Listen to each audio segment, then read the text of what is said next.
Shalom, apa kabarnya? Bertemu lagi di Abatus Hidupku Bagi Kristus. Hai adik-adik, hari ini kita akan belajar dari Matius 19 ayat yang ke-16 sampai yang ke-26. Kita akan belajar sama-sama tentang onta dan jarum. Wah, ini apa ya? Sebelum kita belajar, kita akan sama-sama berdoa. Tuhan Yesus yang baik, terima kasih untuk kesempatan belajar firman-Mu. Berkati kami supaya kami mengerti, memahami, dan melakukannya dalam hidup kami. Dan hanya di dalam nama Yesus kami percaya berdoa, haleluya, amin. Adik-adik, Ibu Yohana akan membacanya di ayat yang ke-24. Sekali lagi aku berkata kepadamu, lebih mudah seekor unta melewati lubang jarum daripada seorang kaya yang masuk ke dalam kerajaan Allah. Apa ini ya?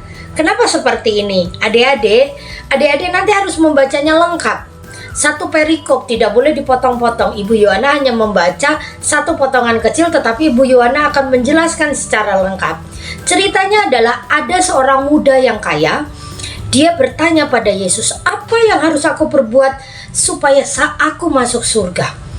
Semua perintah Tuhan sudah kulakukan, 10 firman Tuhan, hukum Taurat sudah kulakukan. Tidak ada yang tidak. Akhirnya Tuhan Yesus menjawabnya. Ayat yang ke-21 ya. Jikalau engkau hendak sempurna, pergilah, jualah apa yang kau miliki dan berikanlah itu kepada orang-orang miskin, dan engkau akan memiliki harta di surga. Kemudian datanglah kemari dan ikutlah aku. Mendengar perkataan itu, pergilah orang muda itu dengan sedih, sebab banyak harta miliknya. Adik-adik, ini bukan berarti orang-orang kaya, orang-orang berduit itu tidak masuk kerajaan surga. Bukannya, harus berhati-hati untuk menafsirkan satu perikop ini supaya tidak salah mengerti. Anak muda ini merasa bahwa dia memiliki segalanya, dan dia punya alasan untuk berbangga diri, untuk sombong. Dia muda, dia kaya, dia baik.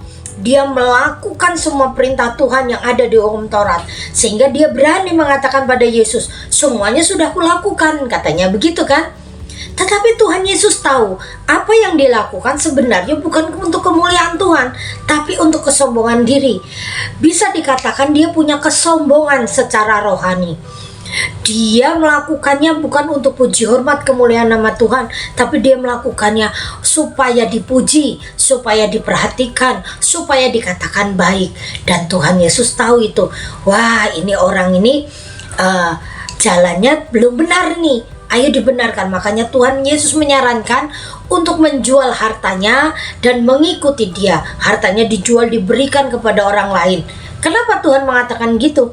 Karena yang menjadi ikatannya, yang menjadi kesombongannya adalah hartanya. Dia merasa dia punya harta sehingga dia bisa melakukan hukum Taurat. Coba kalau dia tidak punya harta, apakah dia benar-benar mengasihi Tuhan dan melakukannya? Ternyata dia sangat sedih waktu Tuhan Yesus menjawab itu. Makanya Tuhan Yesus berkata, lebih mudah onta masuk ke lubang jarum daripada orang kaya. Wah, padahal onta itu gede, tetapi lubang jarum itu kecil. Maksudnya apa? Maksudnya adalah orang-orang yang tidak mau merendahkan diri, dia tidak akan mudah mengerti firman Tuhan. Padahal onta itu bukan binatang yang dalam Alkitab itu cerdik, cerdas, tidak. Tetapi gambaran Tuhan Yesus sangat jelas. Onta yang besar itu malah bisa masuk kerajaan surga. Bisa masuk ke lubang jarum, maksud Ibu Yohana. Maaf, salah. Bisa masuk ke lubang jarum ya. Tetapi orang kaya itu malah tidak bisa. Kenapa? Karena dia memegahkan diri, dia membesarkan egonya, dia merasa dirinya paling besar, paling benar, paling hebat di antara semuanya. Dia tidak merendahkan diri. Adik-adik, banyak hal yang membuat engkau bisa berbangga diri. Misalnya karena engkau cantik atau ganteng, karena engkau pintar di sekolah, atau engkau mudah bergaul, nilaimu selalu baik, guru-guru selalu memuji suaramu yang bagus, tulisan tanganmu yang bagus. Banyak hal yang membuat engkau punya alasan untuk berbangga diri. Tetapi ingat baik-baik ya adik-adik, yang kau punya itu, yang kau bisa buat berbangga diri itu sebenarnya anugerah, pemberian dari Tuhan. Dan itu tidak boleh membuat engkau berbangga diri sombong sehingga kau memandang rendah orang lain.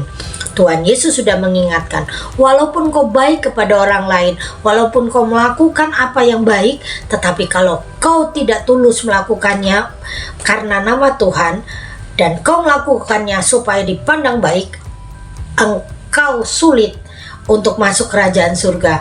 Malah onta yang gede itu bisa masuk ke lubang jarum loh. Nanti kamu dikatain lagi, kamu kok sombong, belajar dari onta ya? Enggak mau kan? Jangan dong. Adik-adik ingat baik-baik ya, kerajaan surga itu bukan melakukan hal yang baik kepada sesama, tetapi melakukan apa yang benar menurut Tuhan. Engkau harus rendah hati, bukan rendah diri, tapi rendah hati, tidak sombong.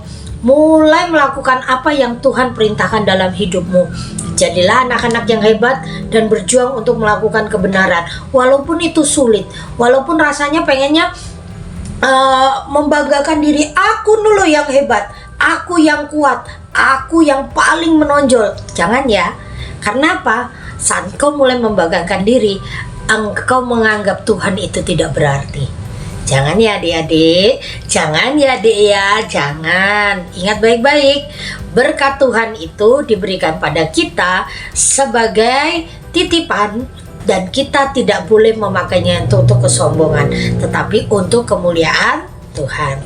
Mari kita berdoa. Tuhan Yesus, terima kasih Kau mengingatkan kami untuk tidak sombong. Biarlah kami terus bertumbuh di dalam kasih karunia Tuhan, sehingga kami terus-menerus belajar menjadi anak-anak-Mu yang rendah hati, tetapi selalu memuliakan Tuhan dalam hidup kami, dan hidup kami menjadi berkat bagi orang lain. Dan hanya di dalam nama Yesus kami percaya berdoa, haleluya, amin. Sampai bertemu lagi di Habatus, hidupku bagi Kristus. Dah.